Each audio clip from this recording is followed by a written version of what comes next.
Existe algo que tu mente te esconde al iniciar cada día. Conserva la memoria de cada ocasión en que te negaste a ti mismo, cada instante donde preferiste la comodidad de lo conocido antes que enfrentar lo incierto, cada murmullo de tu esencia que convertiste en argumentos racionales para evitar el riesgo. La conciencia contemporánea habita en el destierro de su propia naturaleza, saturada de datos, pero hambrienta de comprensión genuina. Hemos levantado monumentos al saber mientras nuestro templo interno se desvanece sin hacer ruido. Pero aquí radica lo que la ciencia del cerebro aún vacila en reconocer.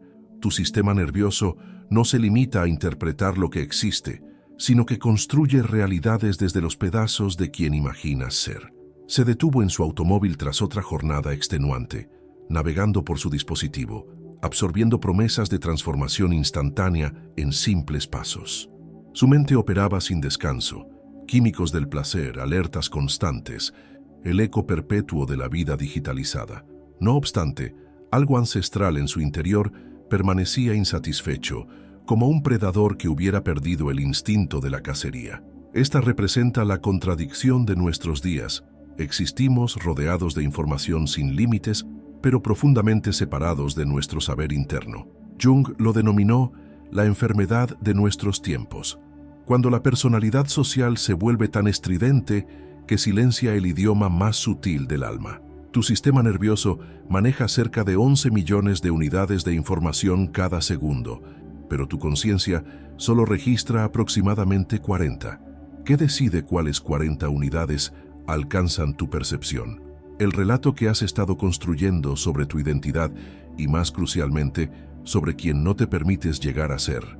El investigador Antonio Damasio observó que personas con lesiones en las áreas emocionales del cerebro perdían la capacidad de decidir, incluso en situaciones básicas. La razón pura se paralizaba sin el sentimiento. Aún así, nos han educado para existir como si las emociones fueran interferencias molestas del razonamiento. ¿Qué ocurriría si comprendieras que cada instante de autonegación construye caminos neuronales hacia la desconexión? Que cada vez que acallas tu voz interna, literalmente reconfiguras tu cerebro para olvidar tu esencia. En un centro de investigación suizo, los científicos conectaron a voluntarios a equipos de neuroimagen y les solicitaron que evocaran experiencias traumáticas de su niñez. Los registros revelaron actividad no únicamente en las zonas de memoria, sino también en las mismas regiones que procesan el sufrimiento físico. El cerebro no diferencia entre heridas del cuerpo y del espíritu. Ambas imprimen marcas en el tejido neural.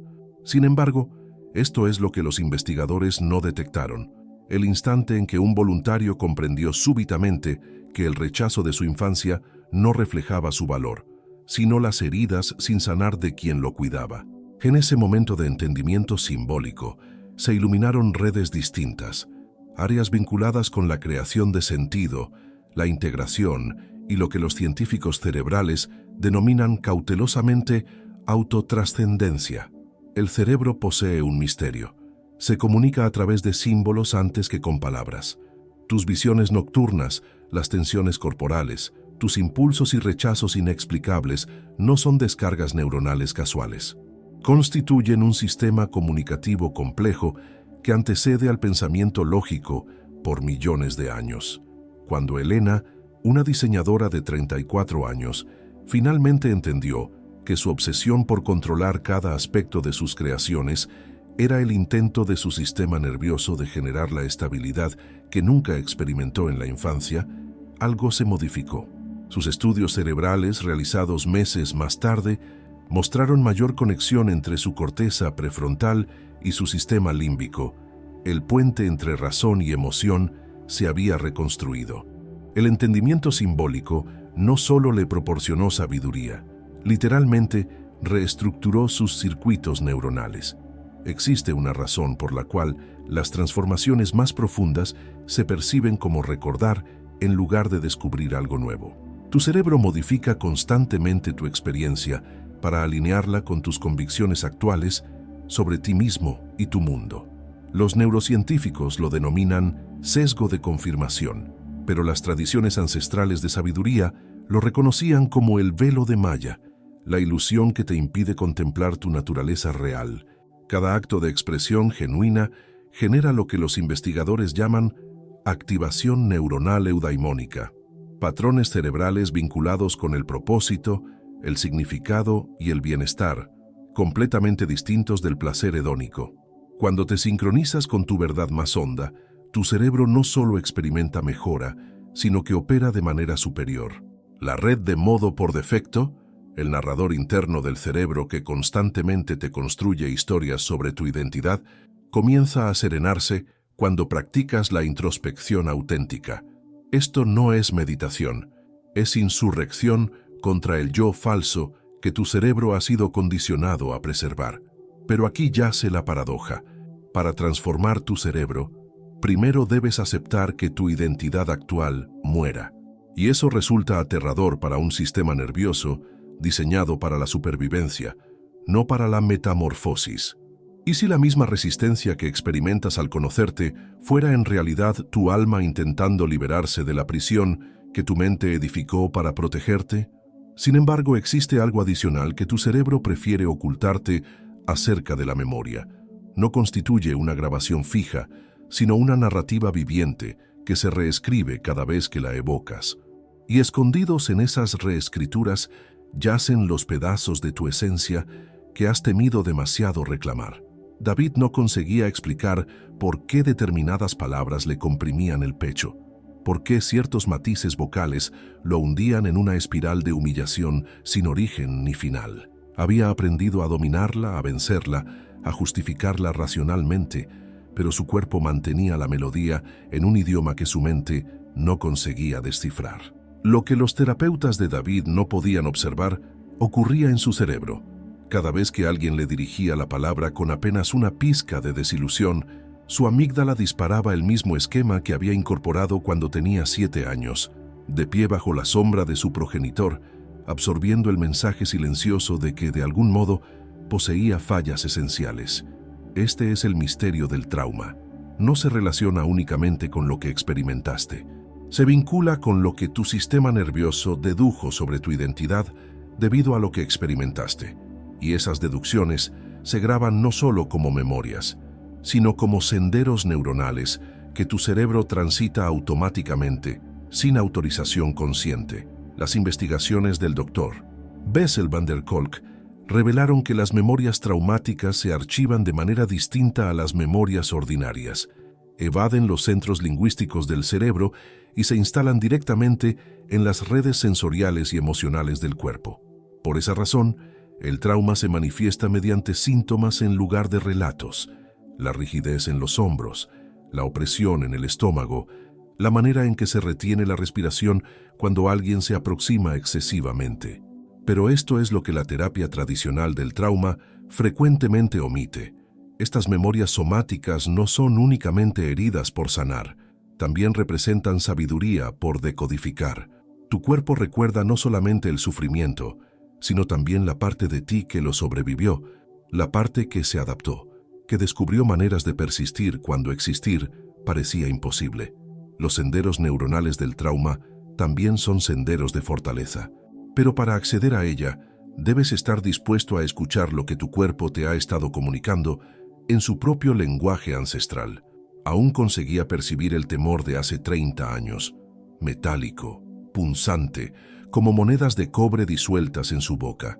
Le ocurría cada vez que debía expresarse públicamente, aunque su mente consciente sabía que se encontraba seguro, que tenía logros y que era capaz. Pero la memoria emocional opera con principios diferentes a los de la memoria racional. Las memorias emocionales son codificadas por el sistema límbico mediante una mezcla de hormonas del estrés y neurotransmisores que crean lo que la neurocientífica Lynn Nadel denomina memorias instantáneas, momentos grabados en el tejido neuronal con intensidad química. Estas memorias no se desvanecen con el tiempo, se petrifican, volviéndose más reales para el sistema nervioso que la realidad del instante presente. Lo que convierte a las memorias emocionales en particularmente poderosas es que no solo contienen los hechos de lo ocurrido, sino también el significado que les otorgaste, y frecuentemente Ese significado lo creó tu parte más joven y frágil, la que concluyó que no merecías afecto, que no estabas protegido o que estabas completamente errado. Aquí es donde el trabajo con lo rechazado se encuentra con la neurociencia. Carl Jung entendió que la sombra, esas partes de nosotros que rechazamos o negamos, no se desvanece, se oculta bajo la superficie, moldeando nuestras percepciones y reacciones desde las profundidades del inconsciente. La neurociencia contemporánea ha descubierto que estos patrones inconscientes residen literalmente en nuestras redes neuronales, activándose automáticamente bajo el umbral de la conciencia. Cada vez que reaccionas de manera desproporcionada ante una situación, cada vez que experimentas una emoción que parece demasiado intensa para el momento, te encuentras con una memoria sombra, una huella emocional que intenta completar una historia interrumpida de tu pasado. Pero aquí radica la idea revolucionaria. Cuando puedes enfrentarte a estas memorias oscuras con curiosidad en lugar de juzgarlas, cuando puedes escuchar lo que intentan comunicarte sobre las partes de ti mismo que tuviste que ocultar para sobrevivir, comienzan a transformarse de heridas en sabiduría. Se suponía que la capacidad del cerebro para modificarse a lo largo de la vida, neuroplasticidad, era la gran esperanza de la neurociencia. Si el cerebro pudiera reconfigurarse, seguramente podríamos reflexionar sobre cómo romper cualquier patrón, meditar para alcanzar la serenidad o visualizar cómo lograr una vida superior. Pero lo que los investigadores no anticiparon fue esto. El cerebro solo se modifica al servicio de lo que percibe como auténtico. No puedes pensar en convertirte en alguien que no eres. No puedes meditar para eliminar partes de ti que realmente intentan emerger. Y no puedes visualizar un futuro que contradiga la verdad esencial de quién eres. Thomas había pasado años en terapia intentando volverse más sociable, más confiado, más como la persona que creía que debía ser. Practicaba afirmaciones positivas, asistía a eventos de conexión profesional y se involucraba en situaciones sociales que le agotaban el alma. Su cerebro permanecía obstinadamente sin cambios, aferrándose a lo que los terapeutas denominaban ansiedad social, pero que en realidad era la forma en que su sistema nervioso protegía su naturaleza contemplativa e introspectiva. No fue hasta que Thomas comenzó a reconocer su necesidad de soledad, a percibir su sensibilidad como un regalo y no como un defecto, que su mente empezó a transformarse, no para convertirlo en alguien diferente, sino para ser más auténtico. Este es el secreto de la neuroplasticidad. El cerebro no se limita a adaptarse a nuevos comportamientos, se reorganiza en respuesta a la congruencia, esos momentos en que tus acciones se alinean con tu verdad más profunda, cuando tu vida exterior comienza a coincidir con tu naturaleza interior. La investigación del Dr. Richard Davidson sobre meditadores a largo plazo demostró que sus cerebros no solo se calmaron, sino que se integraron mejor, con mayor comunicación entre la corteza prefrontal racional y el sistema límbico emocional. Pero los cambios más profundos se produjeron en quienes meditaban no para escapar de sí mismos, sino para encontrarse con ellos mismos de forma más completa. Resulta que el cerebro está diseñado para la autenticidad. Cada vez que actúas desde tu naturaleza genuina, en lugar de desde quien crees que deberías ser, creas nuevos senderos neuronales de autoconfianza. Cada vez que honras tus respuestas auténticas en lugar de las esperadas, fortaleces las redes neuronales de la integridad. Pero ¿qué ocurre cuando el mismo acto de ser auténtico se percibe como la muerte para las partes de ti que aprendieron a estar seguras ocultándose? Aquí entramos en el territorio vedado de la neurociencia, el espacio donde la ciencia se encuentra con las verdades más sombrías del alma. Tu cerebro no simplemente conserva recuerdos, se convierte en la estructura de todo lo que te has rehusado a reconocer sobre ti mismo. Rachel lo percibió primero en los espejos, no en su reflejo, sino en lo que faltaba. Parecía próspera, tranquila, todo lo que prometía su perfil profesional. Pero había una ausencia detrás de sus ojos, un hueco que ningún triunfo conseguía llenar. Lo que no podía percibir era cómo su cerebro había empleado décadas construyendo redes neuronales alrededor de ese hueco, creando complejos desvíos para eludir el dolor que nunca se había permitido experimentar. El inconsciente no descansa. Mientras tu mente consciente organiza, examina y resuelve conflictos, tu inconsciente reconfigura constantemente tu paisaje neuronal basándose en una directriz principal: evitar a cualquier costo las partes de ti mismo que alguna vez te parecieron demasiado arriesgadas. La investigación de la doctora Lisa Feldman Barrett sobre la construcción emocional revela que el cerebro no solo responde a las emociones, sino que las construye activamente basándose en patrones de predicción aprendidos de experiencias previas. Pero esto es lo que no pudo medir. Esos patrones de predicción se construyen no solo a partir de lo que recuerdas, sino también de lo que olvidas intencionalmente. Cada vez que suprimes la rabia para mantener la armonía, cada vez que contienes el sufrimiento para parecer resistente, cada vez que sepultas tu respuesta auténtica para preservar la conexión, tu cerebro aprende a predecir la seguridad mediante la desconexión contigo mismo. Estos patrones se vuelven tan automáticos que olvidas que los estás eligiendo. La sombra, esas partes de ti que rechazaste, no se evapora cuando te niegas a reconocerla. Se convierte en la mano invisible que guía tu arquitectura neuronal, creando zonas ciegas en la percepción, vacíos en el espectro emocional y respuestas automáticas que favorecen al yo falso mientras privan al verdadero. A sus 50 años, Rachel finalmente comprendió por qué se sentía exhausta tras cada logro.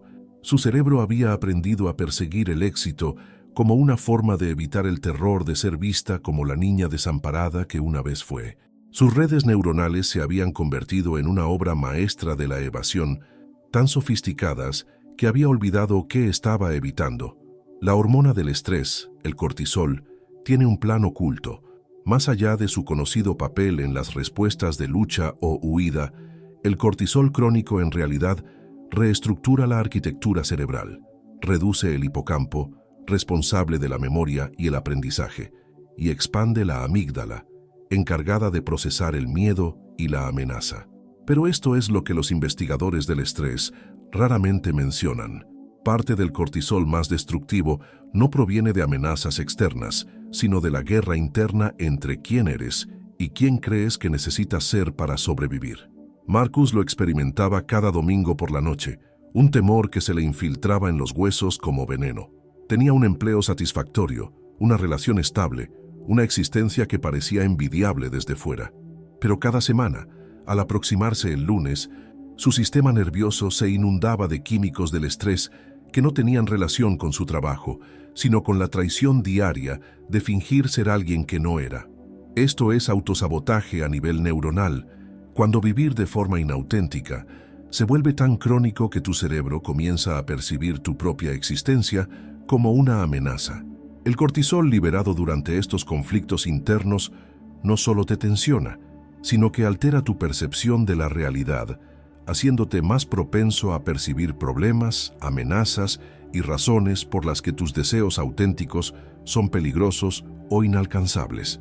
La investigación del Dr. Robert Sapolsky sobre el estrés crónico demuestra que la exposición prolongada al cortisol puede cambiar la configuración predeterminada del cerebro, pasando de la exploración curiosa a la vigilancia desconfiada. Cuando uno se encuentra en un conflicto crónico consigo mismo, el cerebro comienza a percibir el mundo a través de un filtro de amenaza, lo que hace que la autoexpresión auténtica parezca un suicidio emocional. La trágica ironía es que el mismo mecanismo diseñado para protegerte del peligro se convierte en lo que te mantiene atrapado en patrones que lentamente asfixian tu alma. Tu cerebro, inundado de químicos del estrés por la deshonestidad interna, comienza a creer que la autenticidad misma es el enemigo. Hay un momento en toda conversación profunda en el que se puede observar el instante exacto en el que el sistema nervioso de alguien decide que se ha aproximado demasiado a su propia verdad. Su mirada se desvía sutilmente, su respiración se modifica e inconscientemente redirige la conversación hacia un terreno más seguro. Esto no es debilidad. Es un sistema de protección neuronal altamente sofisticado que aprendió frecuentemente muy temprano que ciertas partes de uno mismo eran demasiado arriesgadas para revelarlas, incluso a uno mismo. La teoría polivagal del Dr. Stephen Porges explica cómo nuestro sistema nervioso autónomo busca constantemente la seguridad, pero lo que frecuentemente no distingue es la diferencia entre el peligro externo y la amenaza percibida de ser plenamente uno mismo. Cuando la autenticidad fue castigada en la infancia, el nervio vago aprendió a asociar la autoexpresión con un peligro mortal. Elena descubrió esto cuando intentó escribir su primera novela. Cada vez que se sentaba a acceder a su auténtica voz creativa, su sistema nervioso se llenaba de pánico. No el pánico que surge ante una amenaza externa, sino el terror más profundo de ser vista en todo su potencial creativo, algo que sus padres le habían avergonzado en su infancia, quienes le exigían practicidad, no pasión. Su cerebro había aprendido a equiparar la expresión artística con el abandono, la creatividad con el caos, la autenticidad con la aniquilación. Así que cada vez que se acercaba a sus propias profundidades creativas, sus sistemas de protección neuronal activaban elaboradas vías de escape, la repentina necesidad de limpiar la casa, revisar el correo electrónico, cualquier cosa que la alejara de la aterradora intimidad de encontrarse consigo misma en la página. Así es como la sombra modela los patrones neuronales, no a través de un trauma dramático, sino a través de 1000 pequeños momentos en los que tu expresión auténtica se topó con rechazo, juicio o retirada de amor. Tu cerebro, diseñado para la conexión por encima de todo, aprendió que sobrevivir significaba cortar con las partes de ti que amenazaban la pertenencia. Pero aquí está la verdad más profunda que la neurociencia apenas está comenzando a comprender. Estos patrones de protección, aunque alguna vez fueron necesarios para la supervivencia, eventualmente se convierten en prisiones que te impiden tener las conexiones y expresiones que tu alma más anhela. Y sin embargo, dentro de cada patrón de autoabandono, se esconde una memoria codificada de lo que estabas protegiendo, las partes más preciadas de ti mismo que eran demasiado valiosas como para arriesgarte a perderlas. Aquí es donde la neurociencia se encuentra con la sabiduría ancestral y descubre que el cerebro lleva milenios esperando a que recuerdes quién eres realmente. Los arquetipos no son simplemente metáforas poéticas, son códigos de activación para redes neuronales que han permanecido dormidas en tu ADN desde antes de que aprendieras a hablar. Cuando Janet escuchó por primera vez la historia del descenso de Perséfone al inframundo, algo se movió en su cerebro que parecía más ancestral que la memoria.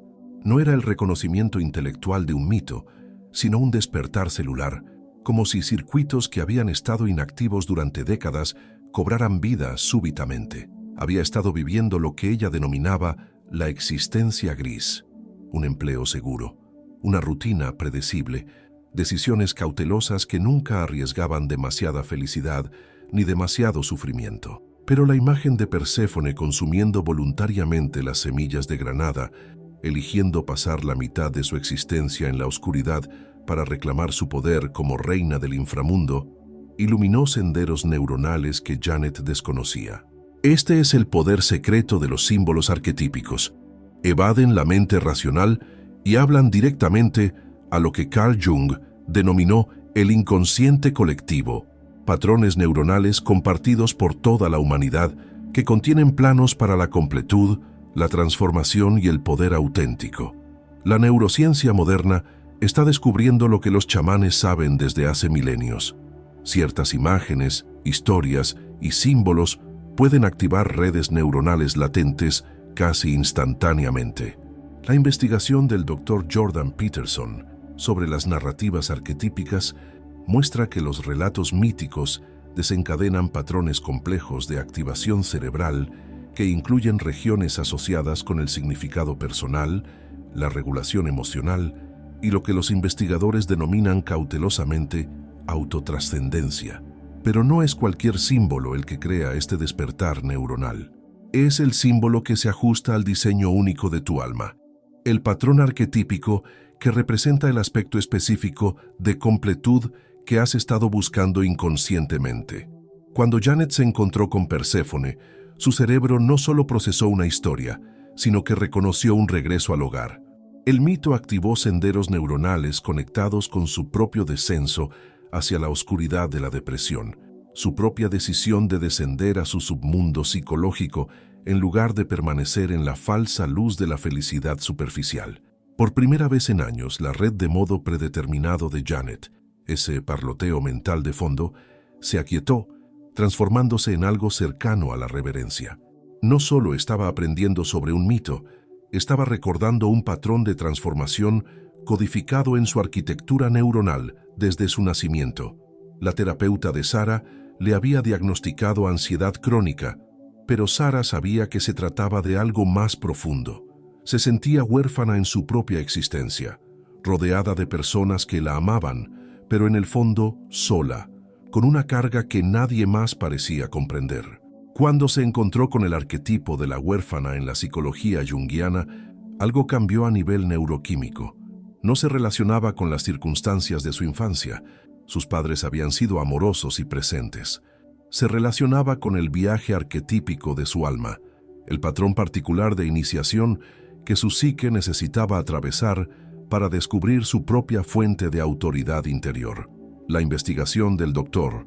Judson Brewer sobre la neurociencia del altruismo revela que cuando las personas se identifican con patrones arquetípicos más amplios que su ego personal, sus cerebros muestran menor actividad en la red de modo predeterminado, la fuente de la rumia y la ansiedad egocéntrica, y mayor actividad en las redes asociadas con la conexión, el significado y lo que él denomina conciencia sin esfuerzo.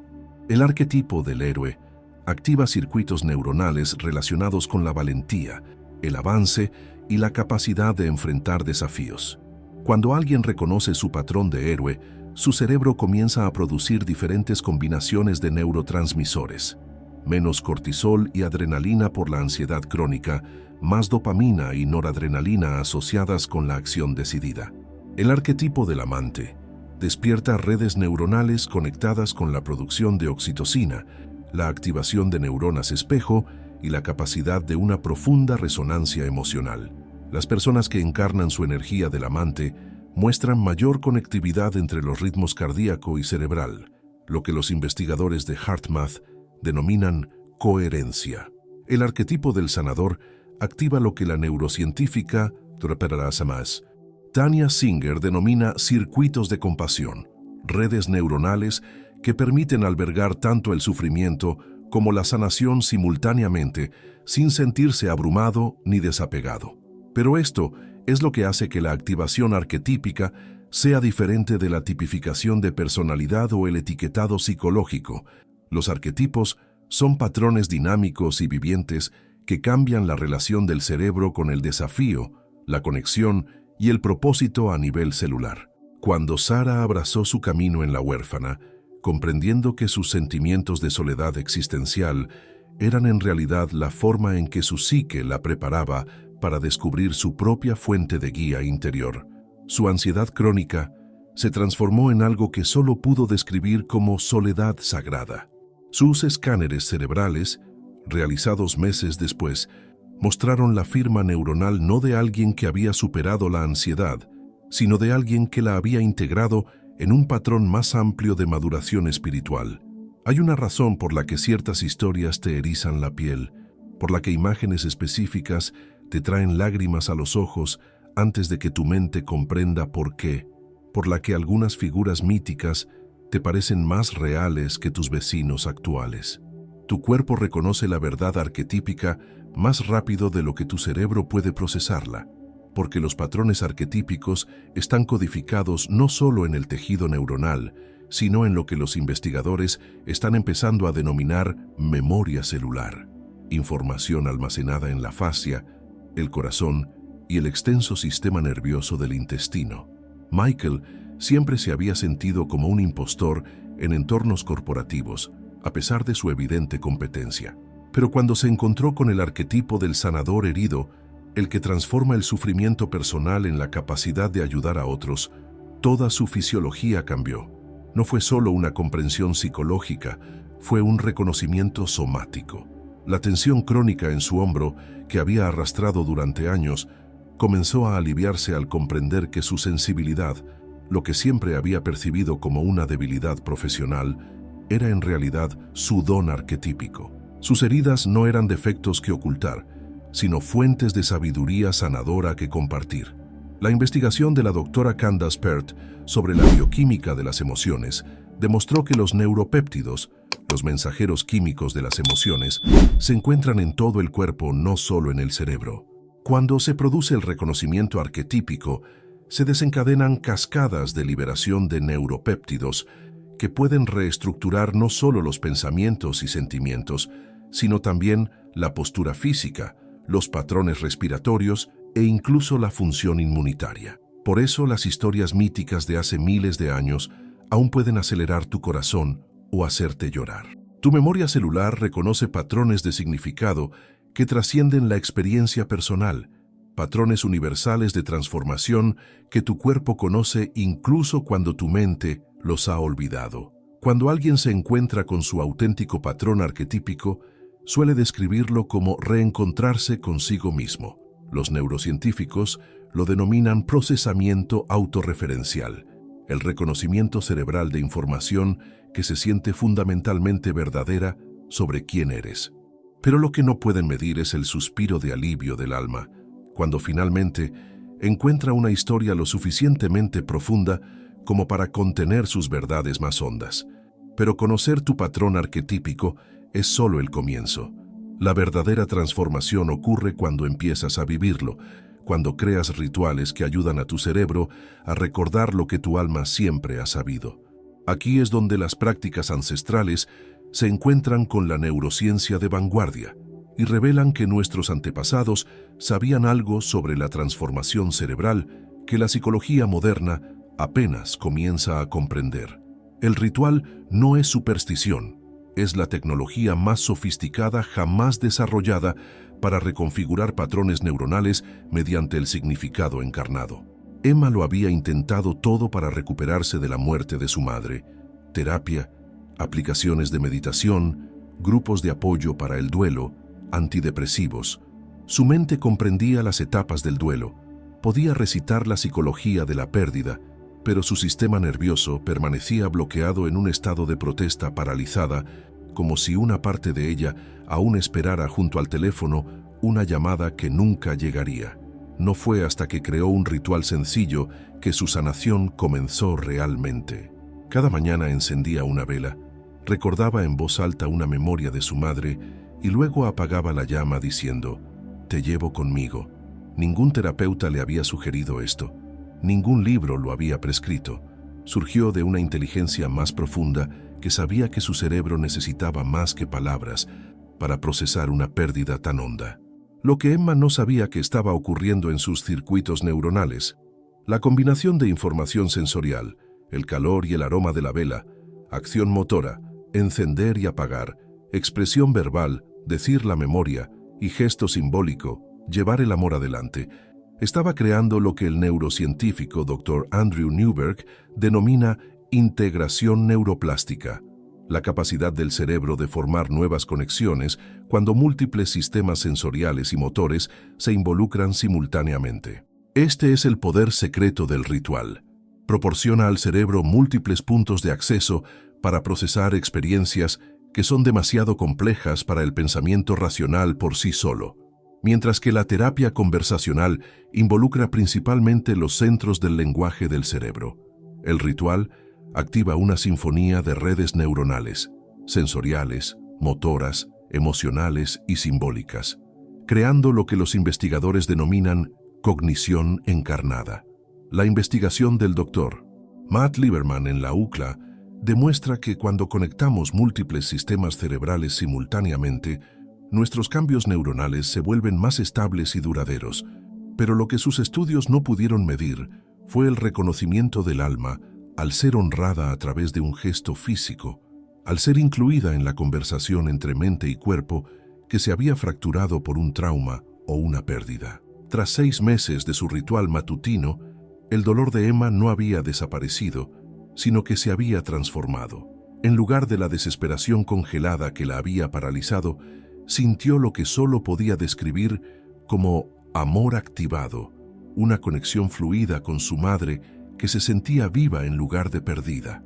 Su cerebro había aprendido a asociar la memoria de su madre no con el abandono, sino con la presencia que se transmitía a través de un ritual consciente. El recableado neuronal más profundo no ocurre en momentos dramáticos de introspección, sino en la acumulación silenciosa de pequeños actos intencionales que le indican a tu cerebro que eres alguien que vale la pena cuidar con atención sagrada. David descubrió esto por casualidad. Tras años de despertarse con el móvil en la mano, revisando noticias y correos electrónicos antes de tocar el suelo, comenzó una práctica sencilla: sentarse en el borde de la cama durante 30 segundos, con ambas manos sobre el corazón, y preguntarse: ¿qué necesita mi alma hoy? Esto no era meditación, no eran afirmaciones. Era lo que más tarde reconoció como un ritual de reconexión, un momento diario para elegir su propia guía interior por encima de las exigencias inmediatas del mundo exterior. Lo que David no podía observar era cómo esta práctica de 30 segundos estaba transformando su red de modo predeterminado. En lugar de comenzar cada día con el escaneo automático de su cerebro en busca de problemas, amenazas y obligaciones, estaba entrenando sus circuitos neuronales para comenzar desde un punto de autosintonía y escucha interna. La investigación del Dr. Richie Davidson sobre microprácticas demuestra que incluso breves momentos de atención intencional pueden generar cambios mensurables en la estructura cerebral cuando se realizan de forma constante. Pero lo que diferencia al ritual de un simple hábito es su significado simbólico, el reconocimiento de que estos pequeños actos no son solo cambios de comportamiento, sino comunicaciones sagradas con el yo más profundo. El ritual funciona porque habla el lenguaje más ancestral del cerebro, el lenguaje del símbolo, el gesto y el significado encarnado, que antecede al pensamiento racional por millones de años. Al crear un ritual, no solo estás cambiando tu comportamiento, sino que estás actualizando la historia de tu cerebro sobre quién eres y cuánto vales. Sara empezó a terminar cada día escribiendo 3 líneas en un diario: una cosa por la que estaba agradecida, una cosa por la que se perdonaba y una cosa que le causaba curiosidad para el día siguiente. Esta sencilla práctica, realizada solo 2 minutos antes de dormir, empezó a reconfigurar el modo predeterminado de su cerebro, pasando de la rumia y la autocrítica a la apreciación, la autocompasión y la curiosidad con visión de futuro. Sus escáneres neuronales, realizados tras 3 meses de esta práctica, mostraron un aumento de la actividad en las redes cerebrales de autocompasión y una disminución de la actividad en las regiones asociadas con la autocrítica severa. Pero lo más importante es que Sara afirmó sentir que estaba teniendo una relación diferente con la humanidad, menos como un problema por resolver y más como un misterio por explorar con amabilidad. Hay un secreto oculto a simple vista en cada sesión de terapia, en cada retiro de meditación, en cada libro de autoayuda. La herramienta más poderosa para cambiar tu cerebro ha estado disponible para ti desde la infancia, pero nuestra cultura racional te enseñó a descartarla como solo imaginación. Carl Jung la denominó imaginación activa, la práctica de dialogar con las figuras simbólicas, los paisajes y las narrativas que surgen espontáneamente del inconsciente.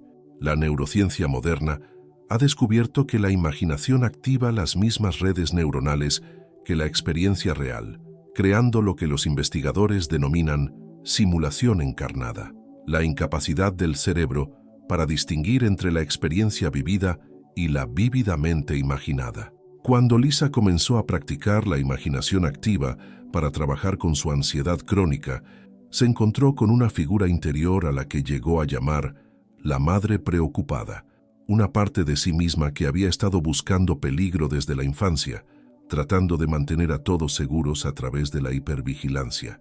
En lugar de intentar eliminar esta parte ansiosa, Lisa comenzó a tener conversaciones imaginarias con ella. Se visualizaba sentada con la madre preocupada en una habitación cómoda, escuchando sus preocupaciones, reconociendo sus intenciones protectoras y ayudándola gradualmente a comprender que la niña a la que protegía se había convertido en una adulta capaz de discernir.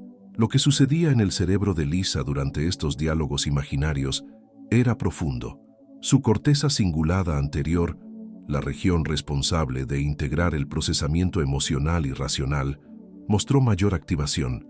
Su amígdala, el centro de alarma del cerebro, comenzó a silenciarse.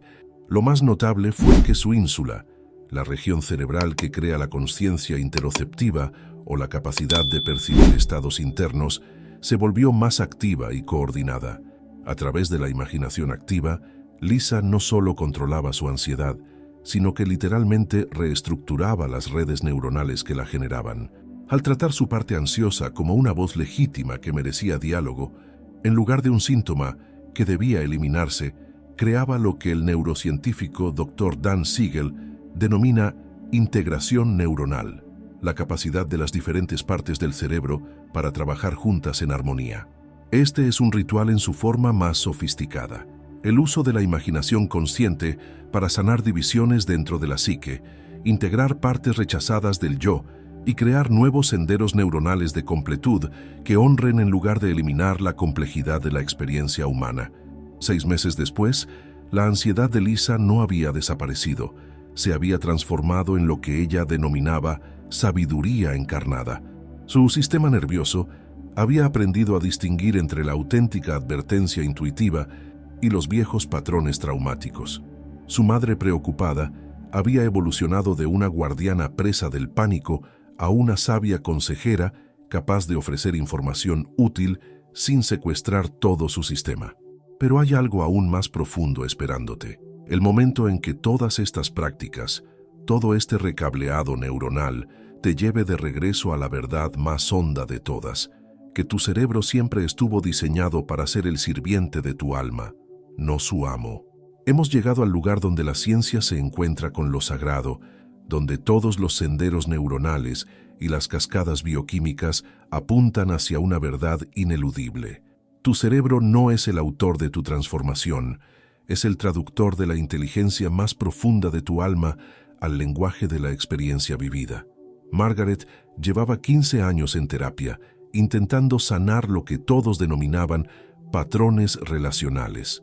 Entendía su estilo de apego, podía rastrear sus problemas de confianza hasta las heridas de su infancia y había trabajado con especialistas en trauma y coaches de relaciones. Su mente racional tenía un doctorado en su propia disfunción, pero su corazón permanecía encerrado tras muros que ninguna comprensión podía penetrar. No fue hasta que empezó a prestar atención a sus sueños que todo cambió. Noche tras noche, soñaba con intentar cruzar un río congelado, deteniéndose siempre en la orilla, temerosa de que el hielo no aguantara su peso. En la terapia tradicional, esto podría haberse analizado como miedo al compromiso o a la intimidad. Pero cuando Margaret empezó a tratar el sueño como una guía literal de su psique, algo profundo ocurrió. Se dio cuenta de que el río congelado representaba su propio paisaje emocional, congelado no por el miedo al amor, sino por el terror a su propio poder emocional. Su psique no le mostraba un problema por resolver, sino un umbral que cruzar con valentía y reverencia hacia su propia profundidad. Esto es lo que la neurociencia aún lucha por medir. El sistema de comunicación del alma opera mediante símbolos, sueños, sensaciones corporales y conocimientos inexplicables que eluden por completo el análisis racional.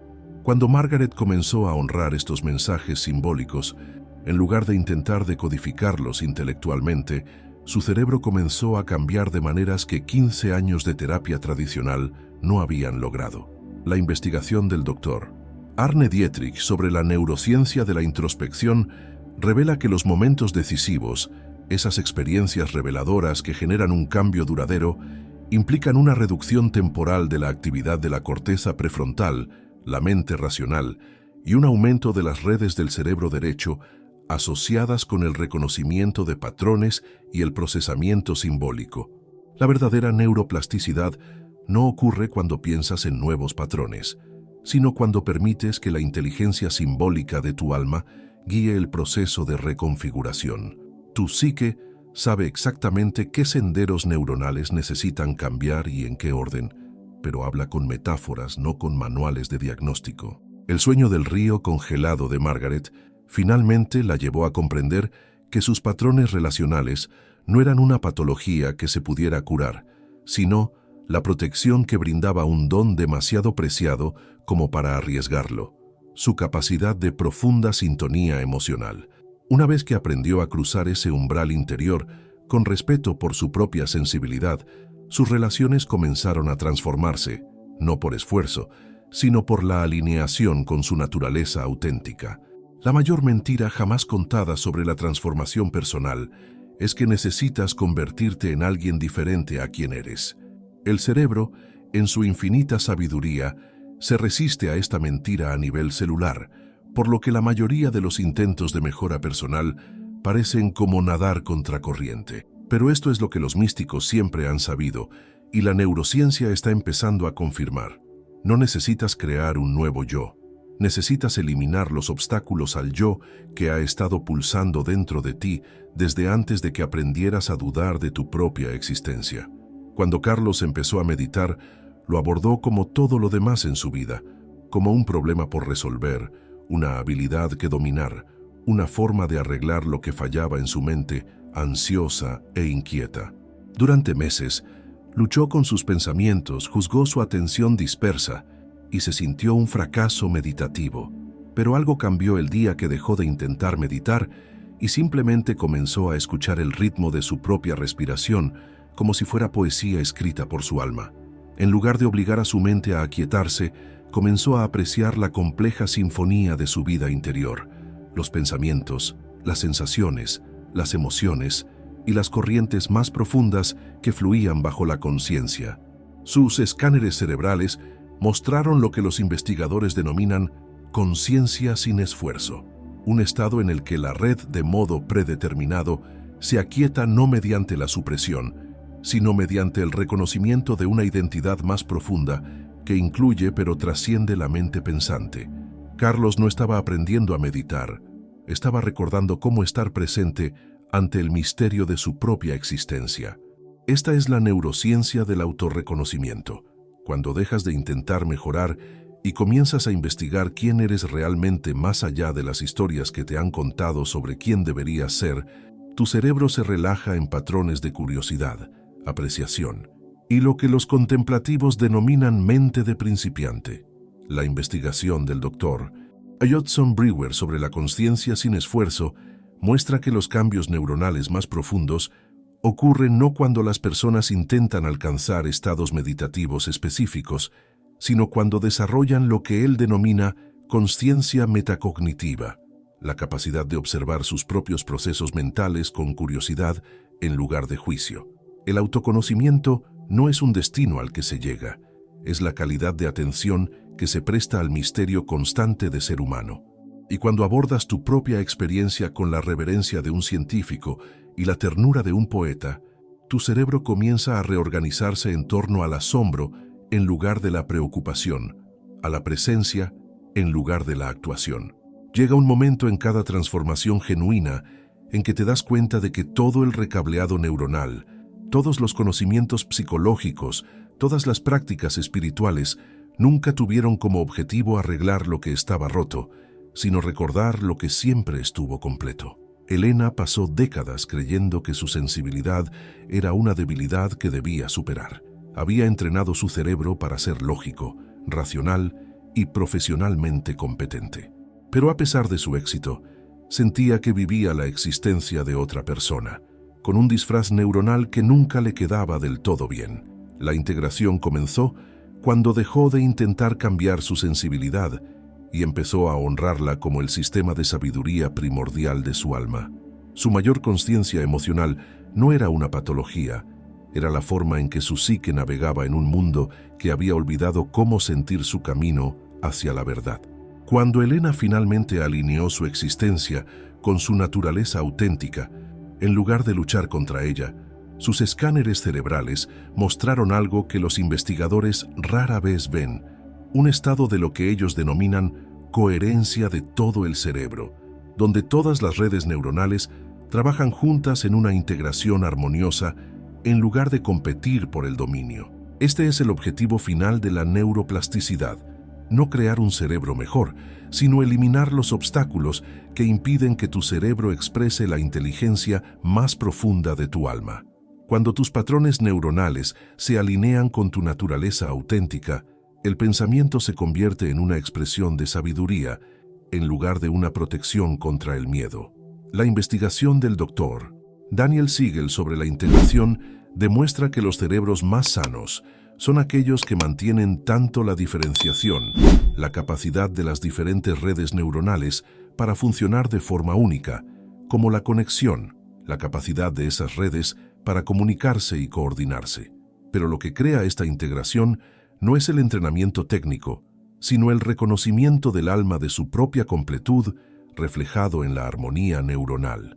La sensibilidad de Elena, que alguna vez fue vista como una debilidad que debía controlarse, se convirtió en la cualidad que le permitía detectar sutilezas que otros pasaban por alto, percibir soluciones que la lógica por sí sola no podía alcanzar y navegar relaciones con una inteligencia emocional que ninguna cantidad de entrenamiento podía replicar. Su cerebro, finalmente, había encontrado su verdadero propósito: no protegerla de su propia naturaleza, sino expresarla con cada vez mayor sofisticación y gracia. Ningún cambio es real si no se siente como memoria en el cuerpo y como verdad en el alma. Ningún cambio es real a menos que se sienta como memoria en el cuerpo y como verdad en el alma. Esta es la enseñanza fundamental que surge cuando la neurociencia se encuentra con lo sagrado. Tu cerebro solo cambiará al servicio de lo que tu alma reconoce como auténtico. No puedes pensar en ser alguien que no eres, pero sí puedes eliminar los obstáculos neuronales que te impiden ser quien siempre has sido. El viaje del autoconocimiento no se trata de adquirir nueva información sobre ti mismo. Se trata de desarrollar el coraje para vivir desde la verdad que ha estado pulsando dentro de ti desde antes de que aprendieras a dudar de tu propia existencia. Tu cerebro, en su infinita sabiduría, ha estado esperando toda tu vida este momento, cuando finalmente dejes de intentar mejorar y comiences a honrar el misterio de quién eres realmente. Cuando ese reconocimiento se convierte no solo en una idea, sino en una realidad vivida, cada sendero neuronal se convierte en una oración, cada pensamiento se convierte en una ofrenda y cada momento se convierte en una oportunidad para expresar la inteligencia sagrada que nunca estuvo separada de ti. El cerebro no crea el alma, sino que la sirve. Y cuando esa relación se restablece a su orden natural, tanto la neurociencia como la espiritualidad se revelan como lenguajes diferentes que describen la misma verdad fundamental. Ya estás completo, ya eres sabio, ya estás en casa. Solo hacía falta recordar cómo escuchar.